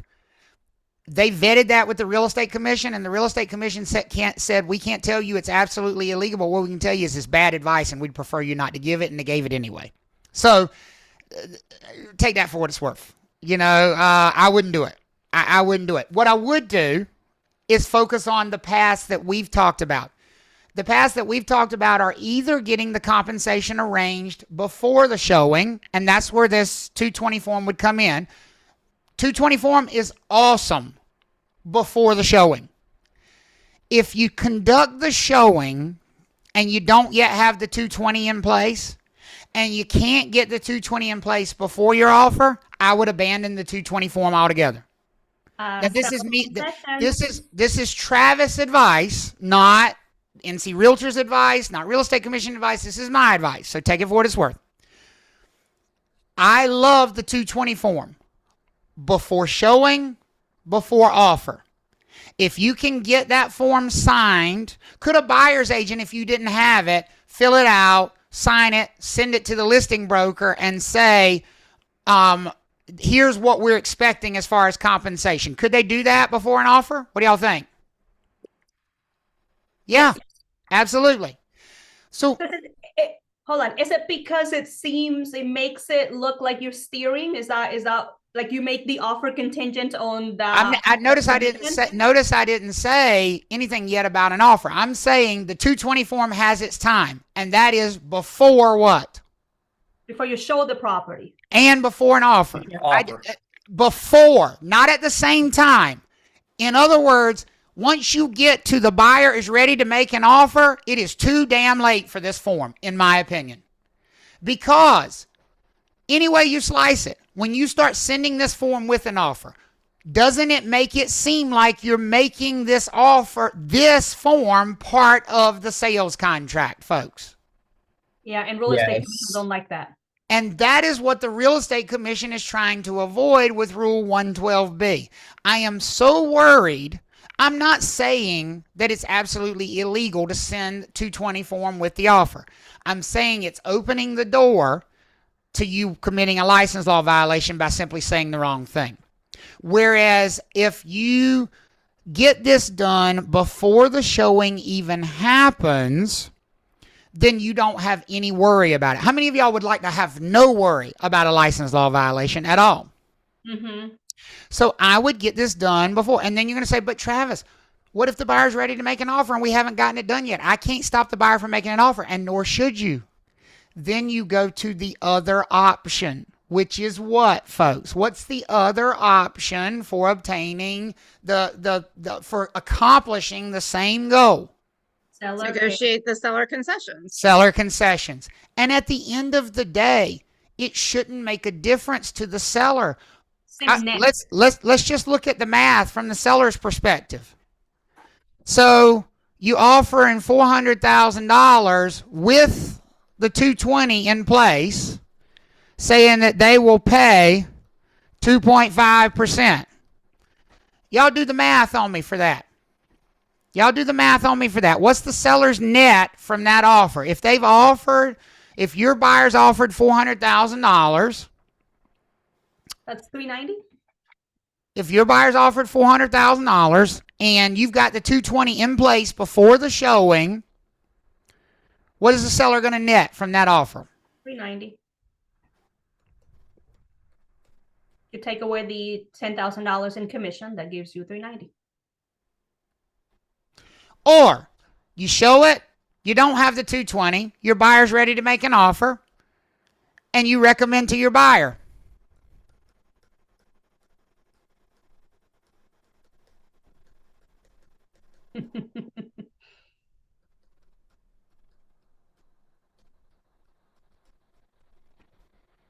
They're still netting the same amount.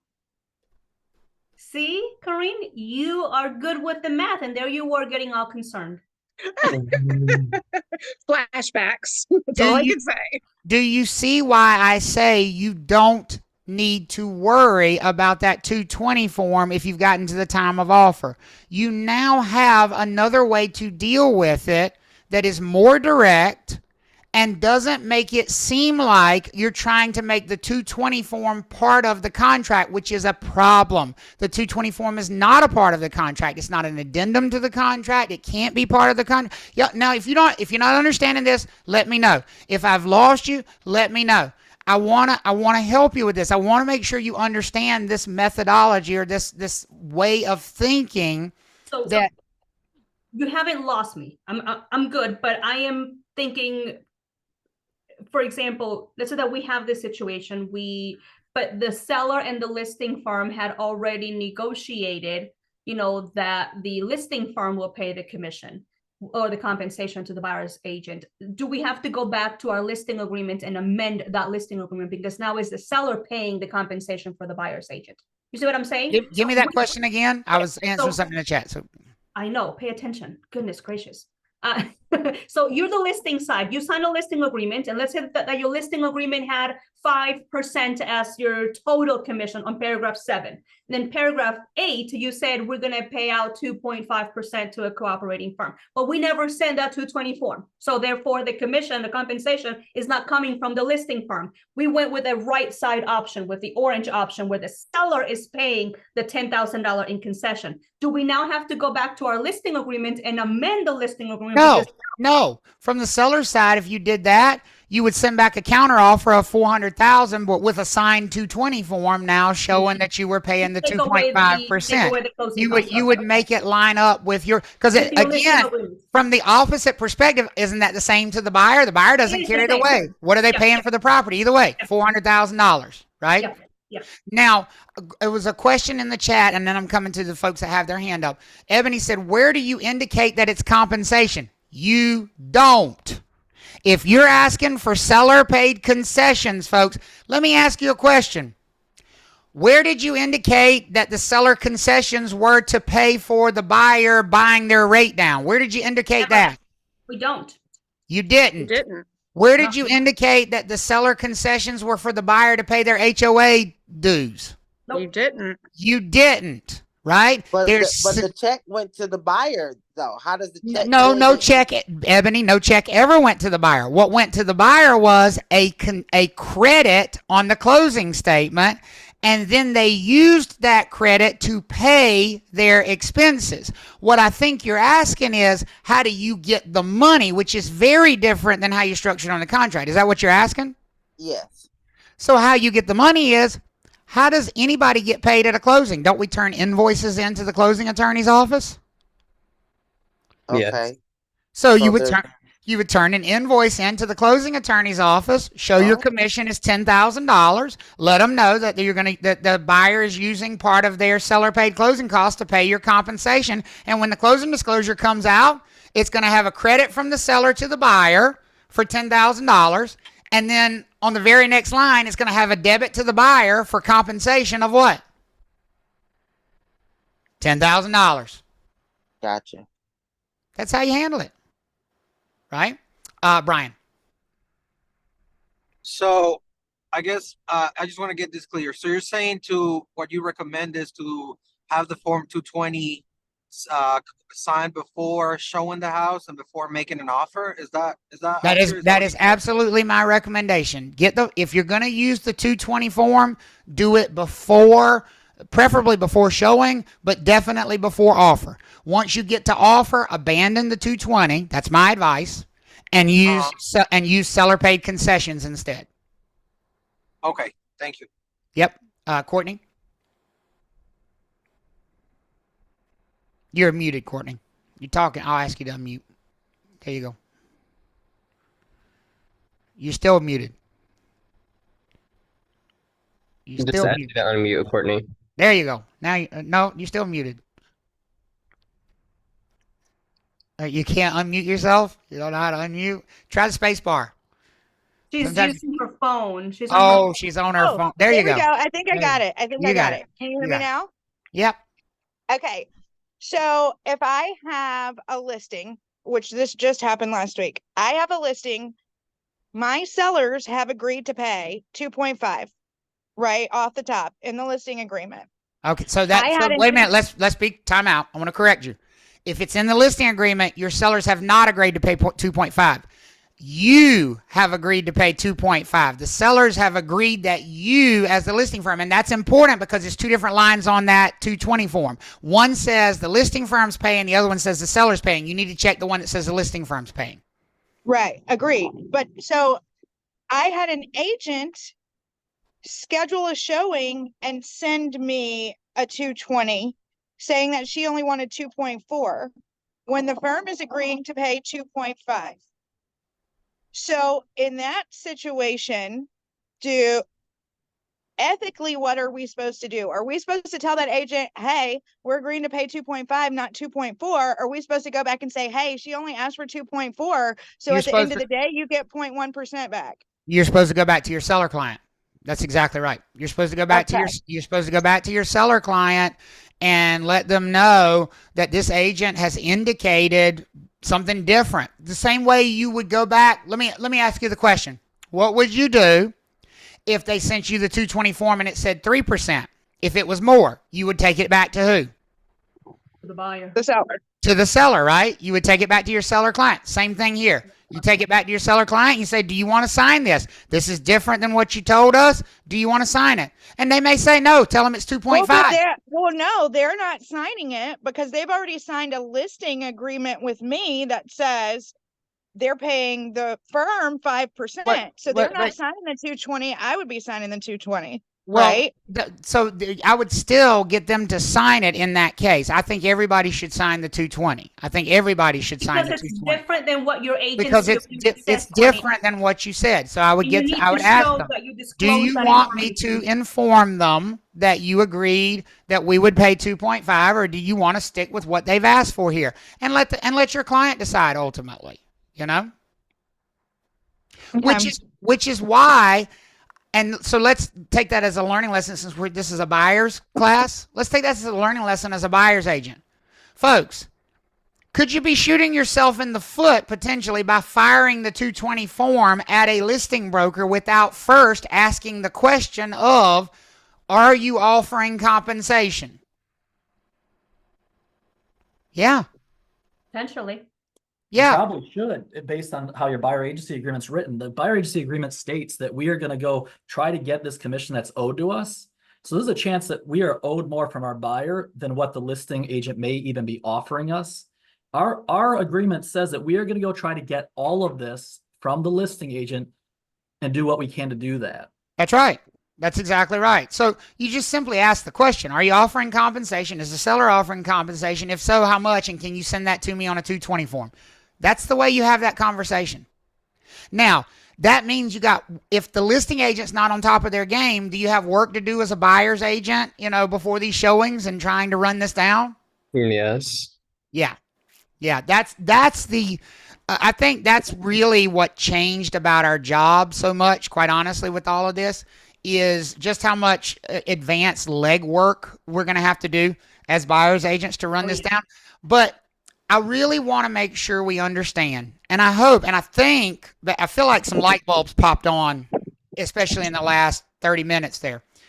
I really hope we get to a point where we all understand as buyer's agents that there are multiple paths to us being compensated, and we should not, simply because it's not what we're accustomed to, we should not shut those paths down. I'm not going to look at a property that's not offering compensation as an obstacle to a showing. Right. Or even if I don't even know, I can't get in touch with the listing agent because Lord knows they don't answer their phone, right? I've emailed, I've called, I can't get in touch with them, even if I don't know. How am I going to treat that with my buyer? I'm going to say, we don't know on this property what the compensation is, so I will continue to try to run that down, but let's go look at it. If you don't like it, we'll just eliminate it. If you do like it and you want to make an offer and I haven't gotten the compensation agreement yet, then we'll just structure your offer with seller paid closing costs to reflect paying, giving you a credit so that you can pay our compensation. And then we're covered. You're covered. How many of you all think you could sell that to the buyer as protecting them so that they're not on the hook for something, so that they don't feel nervous about maybe owing you money? Don't worry about it. We can structure it as part of your offer, and the seller has agreed to give you this credit so that you don't have that worry at closing. And those of you that will have a little bit of pushback from your buyer saying, well, is that going to hurt I guess I'm not going to be as competitive because I'm asking too much money in concessions. Put their minds at ease that most likely the sellers have already accounted for that in their net. Well, and most buyers are going to be asking for the very same things. I mean, like most buyers are going to be asking. How many of y'all think most buyers, one way or another, are going to be asking sellers to pay, right? Either through a 220 form or through seller paid concessions. This whole fantasy land that they talk about on the television, where there's going to be this flood of buyers who are unrepresented or paying their own buyer agent and not asking the seller to pay, y'all wake me up when that happens. Buyers are going to be asking for sellers to pay for this, in my opinion. And so I think that the fear that a buyer might have that it makes their offer less competitive. I think competitive indicates you're competing with other people in the same environment. And so I think most other buyers are going to be doing the exact same. So what I'm saying is, I think if you've got a seller out there who's not offering in advance a compensation, I think pretty much every offer they see is going to include some type of request for seller paid closing costs. And I think as a good listing agent, you at least need to have that conversation with your sellers and make them aware of the prepare them for that, right? Prepare them for that, yeah. And maybe account for it when you do your seller net. Yeah, Brian. I don't know if this is legal or not, but when I was looking for a house for a client, I saw that they uploaded a pre-filled form 220 sign and everything, and I was like, well, that would be a great idea, but I don't know if it's legal or not. Sure, it's absolutely legal as long as it's not uploaded in the well, I guess I should ask, where is it uploaded? I'm assuming in the MLS. Oh no, that's not. No.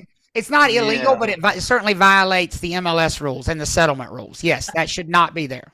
Nothing approaching compensation should be there. And as soon as that gets seen, they'll get fined for it. And those fines are hefty. Okay, thank you. Yeah. But yeah, it's certainly fine to have a signed 220 form sent to a buyer's agent, but not through the MLS. Not through the MLS or any platform that's associated with the MLS. So folks, that is that's kind of the program I had for you today. Do we have any residual questions? Have we addressed some of your well, let me ask it this way first. Do you feel better about kind of your role in this and the conversations you need to have and what you need to do to be effective? Is good. That's that is absolutely our goal, is to make you a better agent, to make you feel better equipped to handle this. And absolutely, Kim, if you got a new construction question, you can hang around and ask it. I'm not going to go anywhere. I'll answer your questions. But that's kind of the conclusion of our, formal session. And we'll hang around and get the residual questions. Those of you that want to hang around, great. If you don't, thank you for coming today and thank you for your attention. And we will certainly make the recording available. I'll post the recording and send it out via email, but I'll also post it on Facebook, and it'll get uploaded to YouTube. So it'll be there. Thank you guys for coming and hanging out with us. Thank y'all. Thank you. See you soon. Don't forget your CE. And thank you for being dedicated enough to try to make yourself better. Yes, agreed. We appreciate that. Summer, you had your hand up. Thanks, y'all. I gotta go. Thank you, Brendan. Summer, did you have a question? Let me ask her to unmute, see if maybe Summer was just raising her hand to let us know that she felt better. And I'm going to stop the recording there.